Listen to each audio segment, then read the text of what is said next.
തെരഞ്ഞെടുപ്പ് പ്രഖ്യാപനത്തിന് മുൻപേ സംസ്ഥാനത്ത് പ്രചാരണം ഊർജിതമാക്കി മുന്നണികൾ. കടുത്ത പോരാട്ടം നടക്കുന്ന മണ്ഡലങ്ങളിലൂടെയുള്ള 24-ന്റെ വാർത്തായാത്രയാണ് ഇനി. തൃശൂരിൽ നിന്ന് സൂരജ് സജിയാണ് ആദ്യം ചേരുന്നത്. സൂരജ്, ഏറ്റവും ശക്തമായ ത്രികോണ മത്സരം നടക്കുന്ന മണ്ഡലങ്ങളിൽ പ്രധാനമാണ് തൃശൂര്.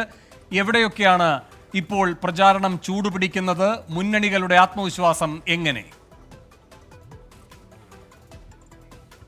വേണു, എന്തായാലും വലിയ രീതിയിലുള്ള പ്രചരണം അത് തൃശ്ശൂരിലും കൊഴുക്കുകയാണ്. ത്രികോണ മത്സരം എന്ന് തന്നെ നമുക്ക് പറയാം. എന്തായാലും BJP-യുടെ പ്രചരണം ഒരു വശത്ത് മുറുകുന്നു. അതോടൊപ്പം തന്നെ LDF-ന്റെ സ്ഥാനാർത്ഥിയായാലും എല്ലാം നമ്മളോടൊപ്പം ഇപ്പോൾ BJP-യുടെ സംസ്ഥാന അധ്യക്ഷൻ കൂടി ചേരുകയാണ്. അതായത് തെരഞ്ഞെടുപ്പ് പ്രഖ്യാപനത്തിന് ഏതാനും മണിക്കൂറുകൾ മാത്രമേ ഉള്ളൂ, മിനിറ്റുകൾ മാത്രമേ ഉള്ളൂ. എങ്ങനെയാണ് BJP സംബന്ധിച്ചുള്ള ഓൾ സെറ്റ്, എല്ലാം റെഡിയായിരിക്കുകയാണ്. ഞങ്ങളെ പ്രചാരണ പ്രവർത്തനങ്ങളും സംഘടനാ പ്രവർത്തനവും നേരത്തെ തന്നെ തുടങ്ങിയതാണ്.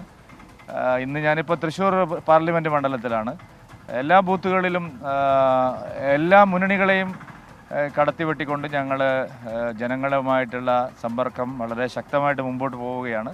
തൃശ്ശൂരിൽ എങ്ങനെയാണ് പ്രതീക്ഷ? തൃശ്ശൂരിൽ ഉറപ്പായിട്ടും NDA ഇത്തവണ വിജയിക്കുമെന്നുള്ള കാര്യത്തിൽ ഞങ്ങളുടെ രണ്ട് എതിരാളികൾക്ക് പോലും സംശയമില്ല. ഇക്കുറി തൃശ്ശൂർ എടുക്കും. തൃശ്ശൂർ മാത്രമല്ല, നിരവധി പാർലമെൻറ്റ് മണ്ഡലങ്ങളിൽ ഇത്തവണ മോദിയോടൊപ്പം നിൽക്കും.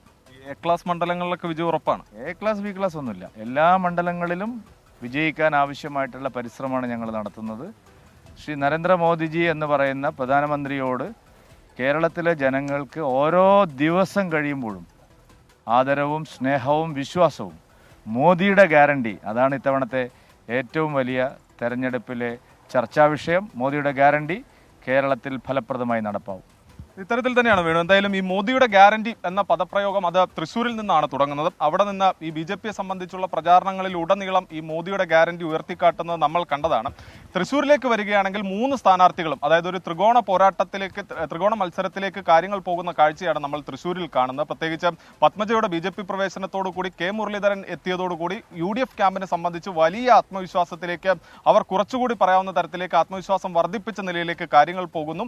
LDF ക്യാമ്പിനെ സംബന്ധിച്ച് CPI-യുടെ ഏറ്റവും വലിയ ജനകീയ മുഖമായിട്ടുള്ള VS സുനിൽകുമാർ ആണ് എത്തുന്നത്. മുൻ മന്ത്രിയാണ്, തൃശ്ശൂരുകാർക്ക് വളരെ സുപരിചിതനായ സ്ഥാനാർത്ഥിയാണ്. അതുകൊണ്ട് തന്നെ ഇടത് ക്യാമ്പും വിജയപ്രതീക്ഷ മുന്നോട്ട് വെക്കുന്നുണ്ട്. BJP ക്യാമ്പിലേക്ക് വന്നു കഴിഞ്ഞാൽ സുരേഷ് ഗോപി, അതായത് കഴിഞ്ഞ തവണ സുരേഷ് ഗോപി എത്തുമ്പോൾ ഒരു താരപ്രചാരകൻ എന്ന നിലയിലായിരുന്നുവെങ്കിൽ ഇത്തവണ തൃശ്ശൂരുകാർക്ക് സുപരിചിതനായ സ്ഥാനാർത്ഥി എന്ന നിലയിലാണ് അവതരിപ്പിക്കുന്നത്. 3 ക്യാമ്പും തികഞ്ഞ പ്രതീക്ഷയിലാണ്. പ്രഖ്യാപനത്തിന് പിന്നാലെ ഊർജിതമായ പ്രചാരണ പ്രവർത്തനങ്ങളിലേക്ക് ഇറങ്ങാൻ തയ്യാറായി കഴിഞ്ഞു. ശരി, ശക്തമായ ത്രികോണ പോരാട്ടം നടക്കുന്ന തൃശ്ശൂർ മണ്ഡലത്തിന്റെ പ്രചാരണ ചൂടാണ് ഇപ്പോൾ സൂരജ് സജി പങ്കുവച്ചത്.